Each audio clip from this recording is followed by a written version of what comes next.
Hi everyone, here is the data overview for Fry Elementary School.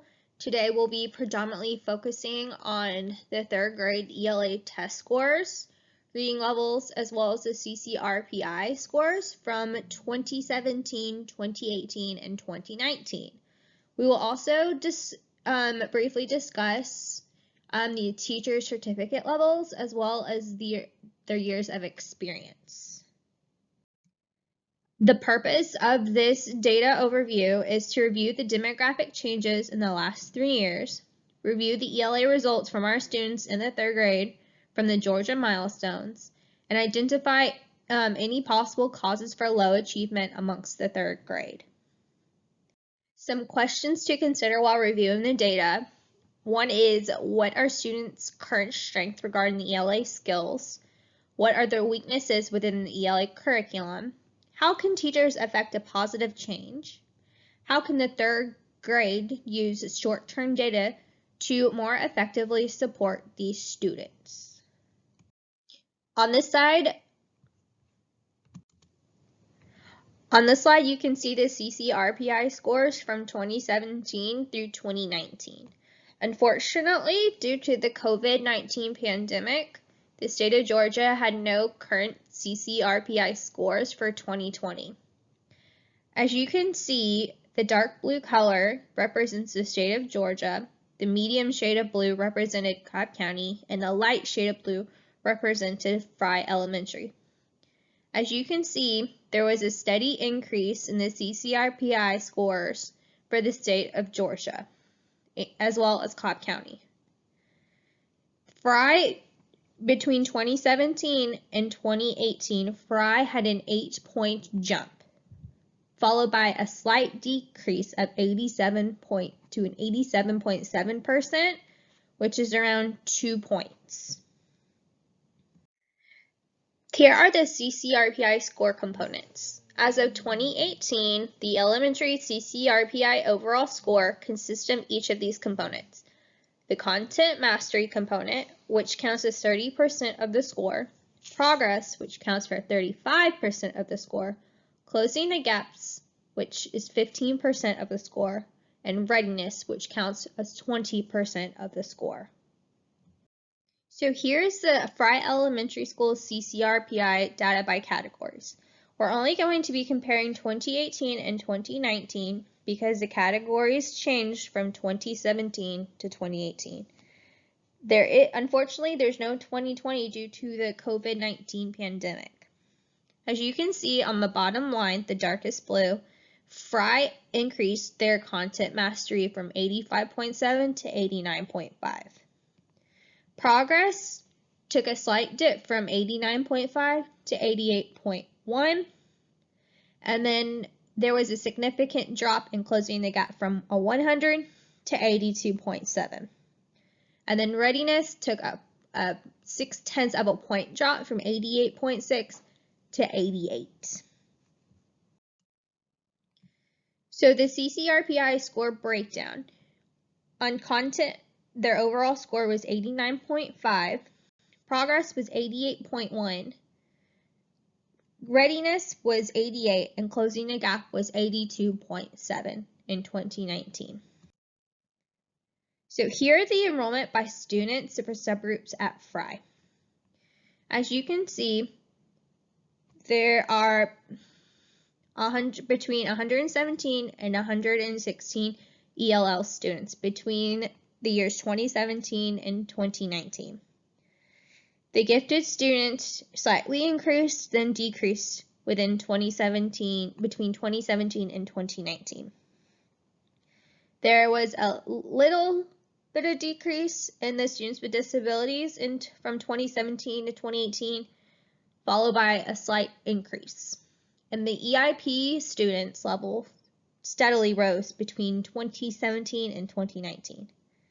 And then the other category, which are the Gen Ed kids that do not fall under any of these subgroups, steadily decreased between 2017 and 2019. Here is another chart of the 2019 student subgroups. So it's more detailed than the bar graph in the previous slide. As you can see, There's about 271 students that fall into that other category, which is the Gen Ed category. There's about 116, which are ELL students, 81 that are gifted, 116, which are the students with disabilities, and then 135 qualified for EIP services. So we're going to be focusing on the ELA test scores. Here's a quick breakdown of the ELA structure and weight on the Georgia milestone for the 3rd grade. The Georgia milestones for the 3rd grade ELA gets 53% of its score from the reading and vocabulary portion and 47% of the score from the writing and language. So here are the ELA domain structure and weight in the 3rd grade ELA standards. Keep in mind that majority of their standards are taught year-round, but the reading literature standards counts as 28.1% of the overall standards taught, as well as the reading informative. The reading foundational and the writing count as 12% of the weight, and language is 18.8. And they are all taught year-round, and they're usually always integrated within one another. Like, for example, if you're teaching a reading informative standard, you're usually focusing on nonfiction writing, as well as language. And the reading foundational focuses on the reading level of each student. So if it's based on if that student is able to read fluently at or above grade level. Unfortunately, due to the COVID-19 pandemic, the 2020 milestones were canceled. So we will be focusing on the 2019 ELA milestone scores for the 3rd grade. And the darkest shade of blue is Fry Elementary. The medium shade of blue represents Cobb County, and the lightest shade of blue represents the state of Georgia. As you can see, in the beginning level scores, 9.8% of the 3rd grade at Fry Elementary scored at a beginning level, 22.8% scored at developing, 47.2% scored at proficient, and 20.3% scored at a distinguished level.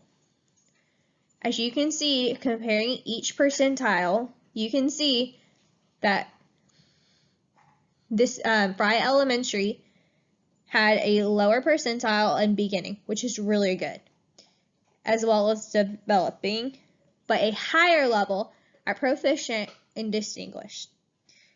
The goal for milestones is to get all of your students scoring at least a proficient level. Comparing the state of Georgia, Cobb counties, and Fry Elementary, you can clearly see Fry Elementary, they had a bigger percentile of students scoring at that proficient level, as well as the distinguished level. Here's a more detailed breakdown of the milestone scores for the 3rd grade for ELA. We will be comparing 2017, 2018, and 2019 scores. Unfortunately, there were no 2020 milestones due to the COVID-19 pandemic. The darkest shade of blue represents the year 2017, the medium shade of blue represents the year 2018, and the light shade of blue represents the most recent year of 2019. As you can see, 10.6% of the 3rd grade in 2017 scored at a beginning level for the milestones, for ELA milestones. In 2018, there was a slight increase to 12.6%, followed by a decrease in 2019 to 9.8%. For developing, you can see that Fry Elementary in 2017, 22.8% of the 3rd grade scored at developing percentile, followed by a decrease to 20.3%, as well as an increase to 22.8% in 2019. For proficient in 2017, 46.3% of the 3rd graders score at proficient, followed by a slight decrease in 2018 to 42.7%, followed by a 5-point increase to 47.2%. At distinguished level, in 2017, 20.3% of the third graders scored at that level, followed by a 7-point drop to 13.2 in 2018, and a 7-point jump to 20.3% in 2019. As you can see, looking at each score, as in 2018, as the percentiles went down for beginning, the percentile for developing increased, as well as proficient and distinguished.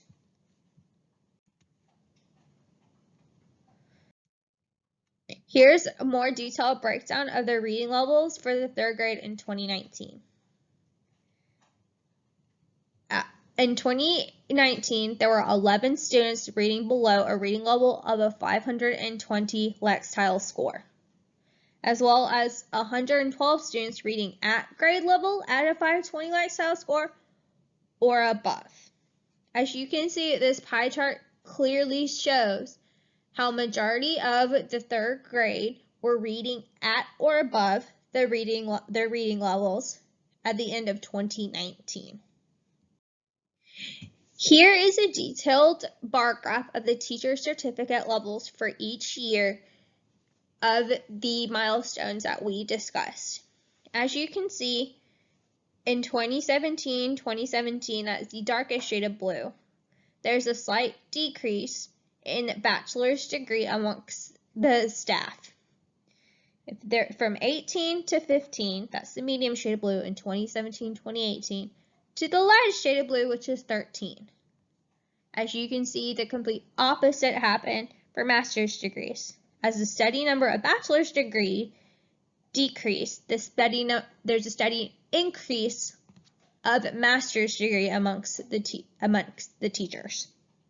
There's also an increase between all 3 school years for specialists, and the doctoral degree stayed at 1 between each of the school years.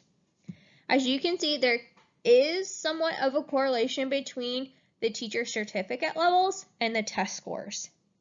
As you can see, more and more teachers are getting advanced degrees, such as masters and specialists. The ELA test scores are going up. Here's a breakdown of the years of teaching experience amongst the staff at Fry Elementary.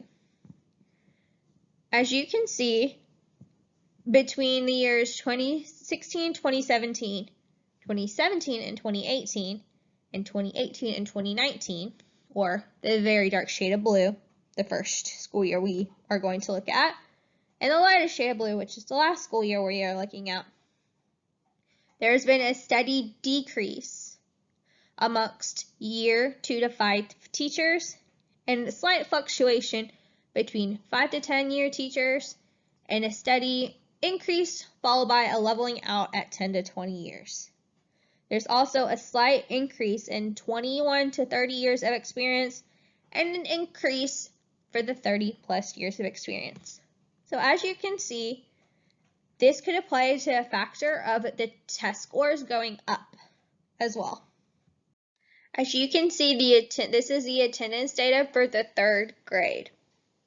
So as you can see, the darkest shade of blue are 5% or fewer absences, which is really good, as you can see in 2016-2017 school year, as well as the 2018-2019.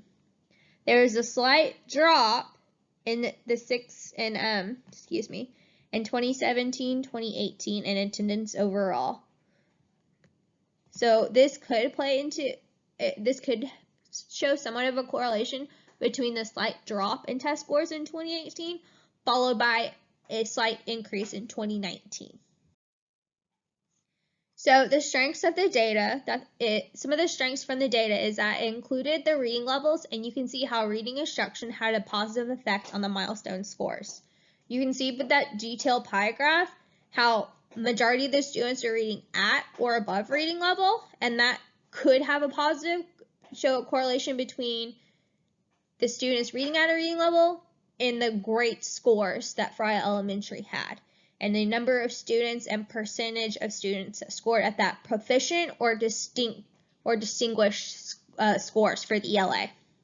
The data also included the certificate levels and the year of experience of the staff, and you can see it had a possible correlation between test scores and the years and certificate levels of teachers. It clearly showed that as the certificate levels of the teachers, as they got further and further and more degrees, that the test scores increased, as well as the years of teaching experience. It also showed there's a possible correlation between attendance rates and test scores. As you can see in the attendance rate, when there were more students missing school, the test scores were lower in that 2017-2018 year, as well as the 2018 milestones. The data also include a detailed breakdown and the weight of each ELA standard, so you can see exactly where an ELA teacher's mindset is when she is teaching these standards and how it affects the milestone scores. There are two weaknesses with this data. One is the CCRPI components change from 2018, so it's hard to compare the scores from each component over the last 3 years. Another is the weakness in the data. Another weakness in the data is that the 2020 milestone scores, as well as the CCRPI scores, were not included, and that was due to the cancellation of the Georgia milestones and CCRPI due to the COVID-19 pandemic. So it will be harder to compare how the students' scores vary. Like, it's going to be hard to compare the scores from 2019 and then 2020 coming up. And it's going to be harder to see if there is a correlation between that, or if there's more gaps to fill, and if that were the cause of those test scores, or something like that.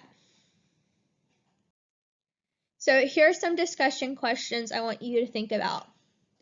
Are we able to get all the students at or close to the grade level reading level? How can Frye Elementary better support teachers with struggling students? How can Frye Elementary use local data to improve test results? And how can we better support the ELA team, especially with those closing of the gaps, especially in the milestones coming up in 2021? And are there any gaps in knowledge that we need to fill when we are teaching reading in ELA? And can we do that before the milestones? And will it affect our milestone scores this year?